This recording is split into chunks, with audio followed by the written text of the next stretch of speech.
Hello student, আশা করি তোমরা ভালো আছো। গোল্ডেন আই ইনস্টিটিউশন চ্যানেলে তোমাদের সবাইকে স্বাগত। আজ আমি তোমাদের ক্লাস 10-এর ভূগোল বইয়ের তৃতীয় অধ্যায় বাড়িমণ্ডলের সমুদ্র স্রোত থেকে প্রশ্ন ও উত্তর দিয়েছি। আমার আজকের এই ভিডিওটা ভালো লাগলে অবশ্যই লাইক শেয়ার করো এবং কোনো নতুন স্টুডেন্ট হলে চ্যানেলটাকে সাবস্ক্রাইব করো। তাহলে চলো পড়ানোতে যাওয়া যাক। 1 নম্বর প্রশ্ন, বাড়িমণ্ডল পৃথিবীর কতটা অঞ্চল জুড়ে আছে? 71.4%।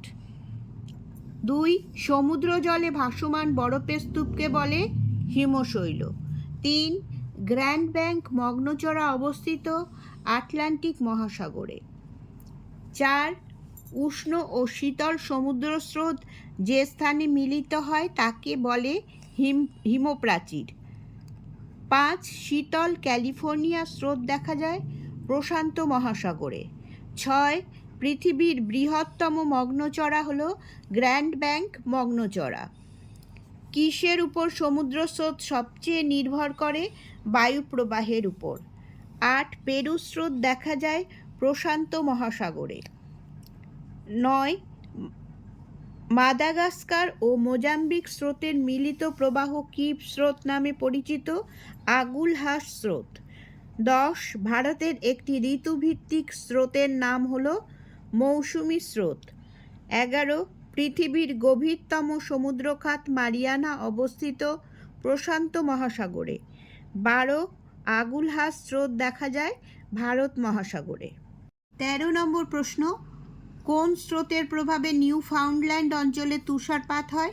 শীতল ল্যাব্রাডর স্রোত। 14, শীতল বেঙ্গুয়েলা স্রোতের প্রভাবে সৃষ্ট একটি মরুভূমি হলো নামিব মরুভূমি। এগুলো হচ্ছে শীতল মরুভূমি। হ্যাঁ, এই যে শীতল স্রোতের প্রভাবে তো শীতল মরুভূমি। 15, কোন বায়ু সমুদ্র স্রোত সৃষ্টিতে সবচেয়ে বেশি প্রভাব বিস্তার করে? নিয়ত বায়ু। 16, পৃথিবীর বৃহত্তম মহাসাগরের নাম কি? প্রশান্ত মহাসাগর। 17, মোজাম্বিক স্রোত কোন মহাসাগরে দেখা যায়? ভারত মহাসাগর। 18, উত্তর গোলার্ধে সমুদ্র স্রোত সামান্য ডান দিকে বেঁকে প্রবাহিত হয় কারণ পৃথিবীর আবর্তন গতি।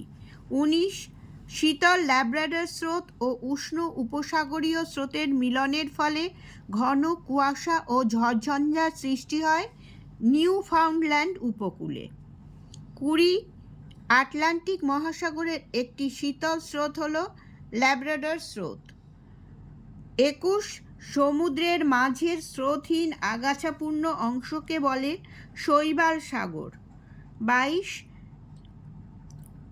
কোন হিমবাহ থেকে হিমশৈল সৃষ্টি হয়? মহাদেশীয় হিমবাহ থেকে।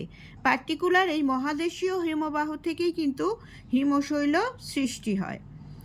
23, সমুদ্র স্রোতের চক্রগতিকে কি বলে? জায়র।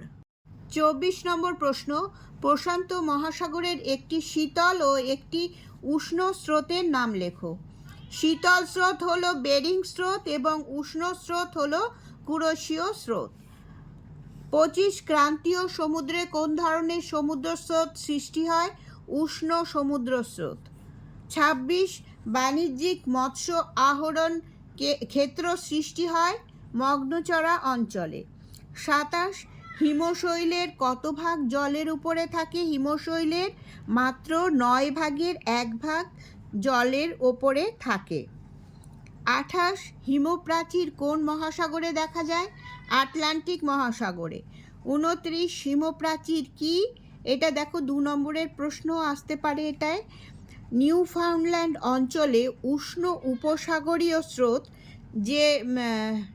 যেটার জলের রং গাঢ় নীল এবং শীতল ল্যাব্রাডর স্রোত জলের রং গাঢ় সবুজ পাশাপাশি পরস্পর বিপরীত দিকে বয়ে যায়। এদের স্পষ্ট সীমারেখাকে হিমপ্রাচীর বলে। এই অবধি লিখবে, লিখে এই ছবিটা আঁকার চেষ্টা করবে। দেখো উষ্ণ উপসাগরীয় স্রোতের মুখটা এদিকে, ঠিক তার বিপরীত দিকে হচ্ছে শীতল ল্যাব্রাডর স্রোতের মুখ। আর উষ্ণ উপসাগরীয় স্রোতের জলের রঙটা হচ্ছে গাঢ় নীল দেবে, আর এটা দেবে গাঢ় সবুজ। হ্যাঁ, দিয়ে এই যে মাঝে এদের যে বর্ডারটা, এটাই হচ্ছে হিমপ্রাচীর।